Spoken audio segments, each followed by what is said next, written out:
Ұлы жиын демекші мәртебелі басқосудың соқталысы Қаз Энерджи Еуразиялық форумы өтті Астанада. Қуат көзі қашаннан тіршілік нәрі сияқты аса қат, аса құнды қастерлі. Сондықтан ғой қуатты қайдан аламыз деген асқан өзек жарды тағдыршешті сауалға жауап іздеген кез келген алқа отан отырыстың орны ерек. Биыл 6-шы мәрте ұйымдастырылған жиында әлемге әмірін салып билігін жүргізген 58 жуан компанияның белді өкілдері бас қосты. Қуат көзі дегенде ең алдымен жағармайдың түйткілі кесекөлденең дейді. Астаналық аузы дуалы шенеуніктердің шақшадай басын шарадай еткен биылғы бас қатырғы осы. Ештен кеш жақсы демейтін бет, бүгінгідей бензин тапшылығына тап келмес үшін Қазақ үкіметі 4-ші мұнай өңдеу зауытын салмақшы. Кәсіпорынның нақты қай аймақта салынатыны белгісіз әзірге. Белгілесі мерзімі 2020 жылға қарай сәтін салса, іске қосылса, елде бар ендігі 4 бірдей шикізат өңдейтін өнеркәсіпорындары ішкі нарықты 17 миллион 5 мың тонна бензинмен қамтамасыз етеді. Ол ашылғанша қалған 3 зауыт жаңартудан өтпек.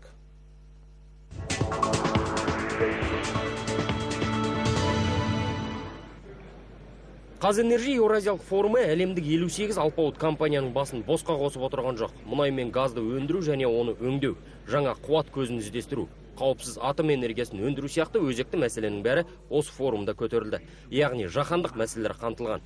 Сондықтан да бұл форумда шетелдік компаниялар белсенділік танытуда.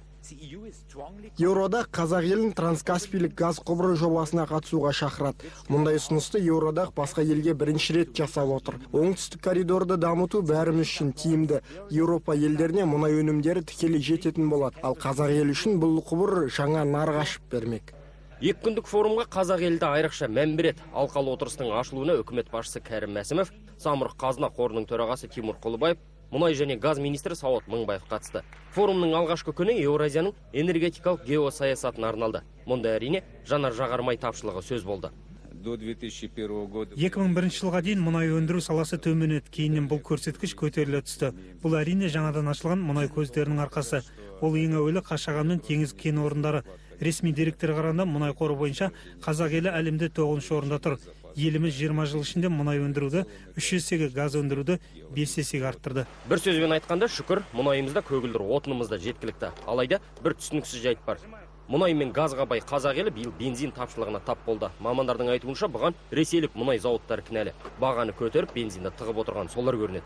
Ал елде бар 3 бірдей мұнай өңдеуші зауыттар ішкі нарықта қанағаттандыра алмайды. Яғни өз бензиніміз өзімізге жетпейді. Ендігі қызықты қараңыз, осы тығырықтан шығу үшін үкімет жақында Ресейден 50 мың тонна жоғарғы октанды бензин сатып алмақ. Жанар-жағармай бағасы әлем бойынша көтеріліп жатқан шақта біздің бағаны ұстап тұруымыз мүмкін емес әрине. Алайда Ресей немесе басқа елдермен салыстырсақ, біздегі бензин бағасы әлдеқайда төмен. Бізде нарықтық экономика, кейбір қаулылармен бәрін шеше алмаймыз. Алайда уақыт келе бәрі реттеледі деген ойдамыз. Жазда шанаңды, қыста арбаңды сайла деген бар. Болашақта бензин тапшылығы қайталанбас үшін үкімет тағы бір мұнай зауытын салмақ. Сауат Мыңбаевтың айтуынша, ол зауыттың құрылысы 2019-2020 жылдар басталуы тиіс. Ал қазіргі 3 мұнай өңдеу зауыттары 2014 жылға дейін толық жаңартудан өткізіледі. Оған 4 миллиард ақш доллары көлемінде қаржы бөлінді. Бұл зауыттар ішкі нарыққа 17,5 миллион тонна бензин шығарады деген болжам бар. Ал қазіргі бензин тапшылығы жуық арада шешілу керек. Павлодардағы мұнай өңдеу зауыты жақында өз жұмысын бастады. Жиында айтылған тағы бір жаңалық Қашаған кен орнының 2012 жылдың аяғына қарай іске кірісетіндігі. Ол мұнай тасымалын 40 миллион тоннадан арттыра түспек. Теңіз мұнай газ кен орнын кеңейту мәселесі де қарастырылып жатыр. Ал атом электр станциясы керек пе деген сұраққа келгенде шетелдік және отандық сарапшылар көп дауласты. Кейбір мамандардың айтуынша атом энергиясы өте қауіпті әрі зиянды қуат. Бұл электр энергиясын тұтынушыларға арзан тигенімен қоршаған ортаға және адамзаттың өміріне өте қауіпті. Бұған Украинаның Чернобылі мен Жапонияның Фукусимасы куә.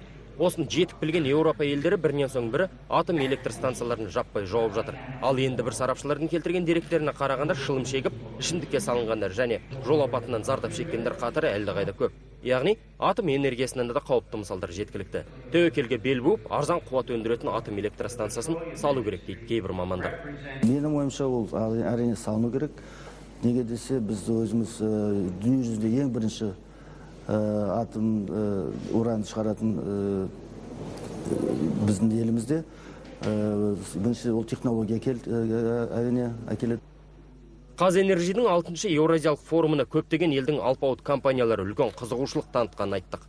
Бұл жиынға шетелдік ақпарат құралдары назар аударды. Дәл осы форумға келген 20-ға тарта шетелдік журналистермен мұнай және газ министрі Сауат Мыңбаев пен Самұрық Қазына қорының басқарма төрағасы Тимур Құлбаев кездесті.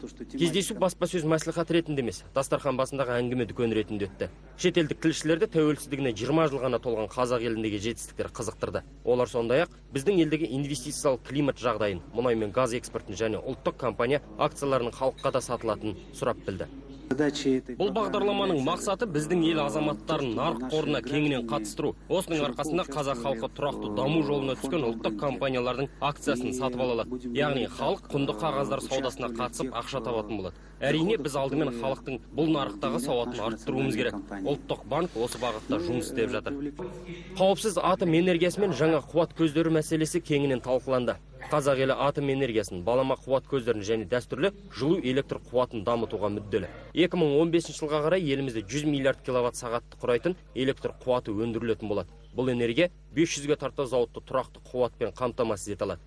Осы бағыттағы бағдарламаға 5 миллиард ақш доллары көлемінде қаражат ескерілген. Думан Мұхаммедкәрім, Замир Убайдаев, Аптакейзет.